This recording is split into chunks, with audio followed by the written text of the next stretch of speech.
Selamat malam para pendengar setia di seluruh Indonesia di Dongeng Aki Rukman. Selamat mendengarkan dan tetap merdeka.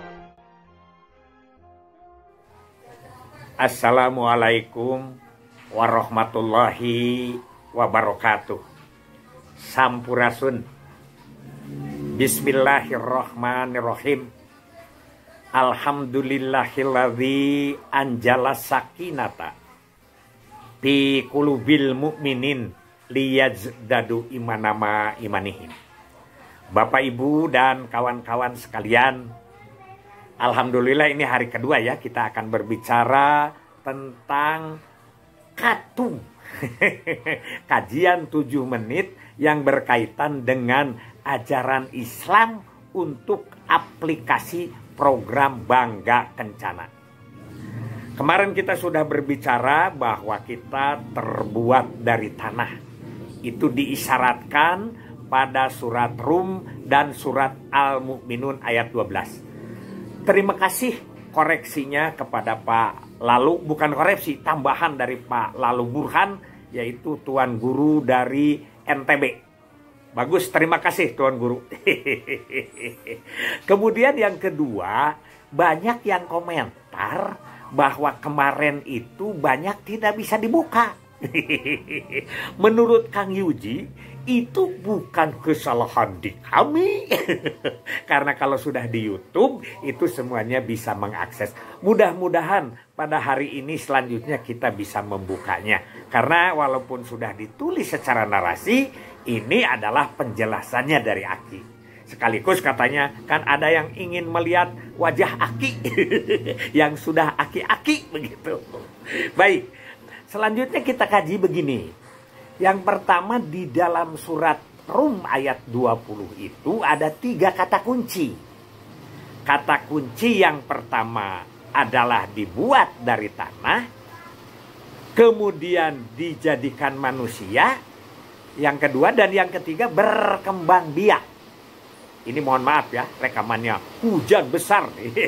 Tapi kalau tidak direkam nanti tidak dikirim. Begitu. Itu jadi yang 3. Oleh karena itu di sini kita akan cerita tentang proses. Kemudian di surat Al-Mu'minun ayat ke-13, lanjutan dari 12 ya.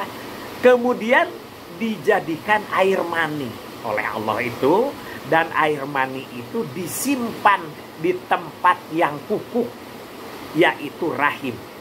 Nah, inilah yang disebut dengan proses terjadinya atau kehamilan yang kemudian kita kenal dengan kesehatan reproduksi. Ini maksud Aki. Walaupun ini sudah 10, 20 tahun, 30 tahun yang lalu, tapi ilmu ini kepada yang baru ini penting. Ya, mungkin yang lama juga lupa lagi, kita harus diingatkan kembali. Itu yang kedua. Kemudian setelah itu Allah mengisyaratkan lagi pada Al-Mu'minun ayat ke-14. Ini lebih lengkap. Di ke-14 itu diceritakan bahwa setelah air mani kami disimpan di tempat yang melekat. Yang melekat itu di dinding rahim mungkin ya. Nah, inilah yang terjadi proses konsepsi itu, sehingga kalau sudah melekat dan sudah dibuahi maka tidak keluar air menstruasi. Itu isyaratnya dari sini. Kemudian yang melekat itu kami jadikan segumpal daging. Ya, segumpal daging ini kemudian dibuat menjadi tulang belulang. Nah, di situ kan, dan tulang belulang inilah yang dibungkus lagi oleh daging, kemudian dijadikan bentuk lain sebagai manusia. Di situ ayat itu terus menunjukkan bahwa Maha Suci Allah yang telah menjadi pencipta yang lebih baik. Itu yang ingin kaji Aki pada siang ini. Beberapa hal yang ingin Aki katakan bahwa dasar-dasar ilmu demografi dan dasar-dasar ilmu kesehatan reproduksi ini adalah satu perintah untuk kita ketahui, untuk kita jabarkan, untuk kita laksanakan dengan sebaik-baiknya. Jangan takut jadi petugas KB. Begitu ya. Itu makanya kita harus lebih paham tentang proses-proses ini.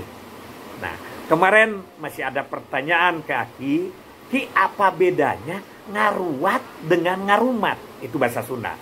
Aki sudah jelaskan, kalau ngaruat itu adalah mencegah bahaya. Tapi kalau ngarumat itu adalah memelihara. Sebetulnya sama saja dua-duanya.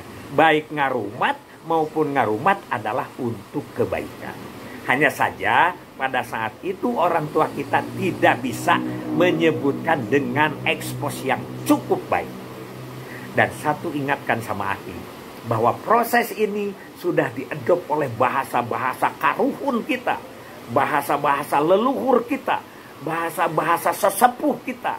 Disebut bahwa proses kehamilan itu adalah sabulan ngaherang, 2 gumambang, 3 gumulung, 4 mangrupa. Nah ini yang proses tadi itu. Sampai mangrupa itu ditiupkan rohnya.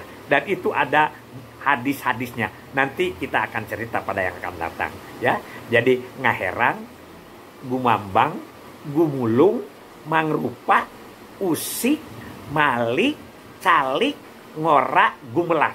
9 bulan. Nah itu nanti kita bicarakan. Alhamdulillah selamat melaksanakan ibadah puasa yang ketiga hari di besok hari. Billahi fisabilil haq. Wassalamualaikum warahmatullahi wabarakatuh.